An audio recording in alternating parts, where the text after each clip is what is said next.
新冠疫情还在影响着世界。新冠疫情对旅游行业的影响的损失有多大呢？这一次马克出去旅游去耍的时候，我很明显的体验了，很明显的感受到了。那么今天我就来给你们分享一下，我个人感觉疫情对于旅游行业的影响有可能是最大的之一。那么在我开始分享这次我去云南看到的一些事情之前，我想问一下你们的一个看法是什么？你们的感觉是什么呢？你们感觉在疫情的影响下，哪一个行业是受的最大的影响呢？评论里面跟我说一下。今天的话题，如果你们准备的差不多了，那我们就直接开始讲吧。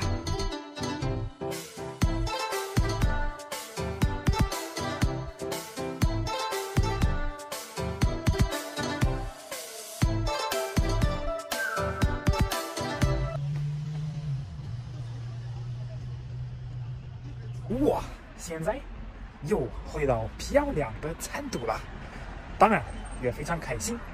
然后欢迎所有的老和新朋友们来看一下今天的这一期分享。Marky 是我的名字，我是得鬼小伙子。这两天从云南回来之后，Marky过得比较安静，因为成都这边虽然说疫情没有那么严重，但是还是很多地方现在在关着，健身也去不了，工作也只能居家工作，所以说这几天马屁就好好休息了一下。但是现在当然非常希望健身房搞快点开起来，再不开马屁的肌肉都要没了。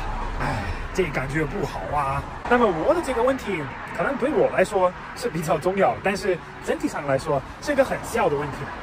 这次我去云南的时候，我才看到这个疫情对旅游行业的一个影响到底有多大。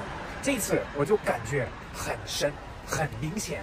如果你们还没有看马克从云南分享的视频，那就赶紧的先去看一下。看过云南那边的视频的朋友们，你们可能已经看出来了，已经感觉到了。那我的意思当然就是说，因为各种各样的防控疫情的措施，就是健康码，要做核酸，要隔离。因为这几个原因，云南那边很多旅游的城市、旅游的地方游客特别少。像这次马克去了起码有20多个景点吧，耍得很开心。然后我自己当然感觉一个人在这些旅游景点里面耍也还是可以，也是一个非常有意思的、非常新的、独特的一个体验。但是当然对于这种地方来说，就是他们大部分的收入来源都是过来旅游的游客的人。如果没有游客，那他们肯定觉得没有那么好。像那边很多餐厅都关了，很多酒店也很困难，然后包括说很多服务的导游、专门做旅游的一些公司，还有一些超市，还有饭店，很多地方都很困难。所以我在那边旅游的时候，我也发现很多地方都关下来了，都不做了。哎，这个真的很可怕，让我感受到疫情的这个影响力有多大。不过马克觉得保持一个好的心态非常重要，所以我觉得还是也有一个优点，一个优势，就是从外地过来的游客不多的时候，本地的人他们可以稍微休息一下，他们没有这么多工作，没有这么多压力，没有这么多从外面来的人，他们就可以轻松一些，他们可以自己认识一下自己的一个家乡，自己去旅游一下。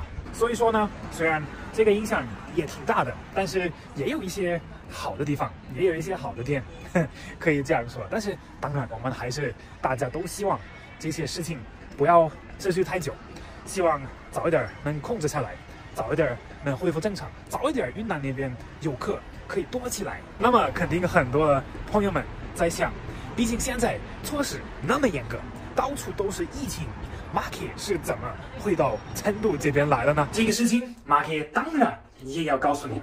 然后边弄我的下午咖啡，边给你们讲那么第一个，也就是最基本的原因，为什么马克可以回成都不用隔离？那就是马克这一次出去选的地方选的对，选的好，因为云南那边是非常非常安全，那边没有任何的疫情，没有任何的风险地区，所以说从这种地方回成都，现在在这么多地方都有疫情的情况下，还是可以的。那么当然，这次回成都的时候，马克还是有一点点紧张，毕竟成都这边有疫情。但是回去的前一天，马克还是去大理那边本地的医院去做了核酸检测。那么坐飞机到成都天府机场的时候，我也感受到了，他们不让我们下飞机，说要在飞机上面待着。每一个人都要准备一下健康码、行程码，还有核酸检测报告。一个人如果没有的话，那就马上被隔离了。幸好马克准备了这几个东西，幸好没有太大的问题，就是在飞机上面待了半个多小时，但是这个问题也不大。然后这样，因为路上非常小心，做了所有的准备，马克就安全回到成都这边来了。那么现在咱们在成都这边一起加油，希望这个疫情快点结束，健身房快点开，然后也希望云南那边的旅游行业也可以快点恢复正常。朋友们，通过我今天的分享，还有之前去云南发的这些视频，你们感觉云南那边和以前的区别大不大呀？疫情的一个影响多不多呢？评论里面跟我说一下。今天的一个分享就到这儿了，我先去喝咖啡了。如果你们感觉今天的分享还比较有意思，也说得很对，那就记得点个赞，关注一下马克。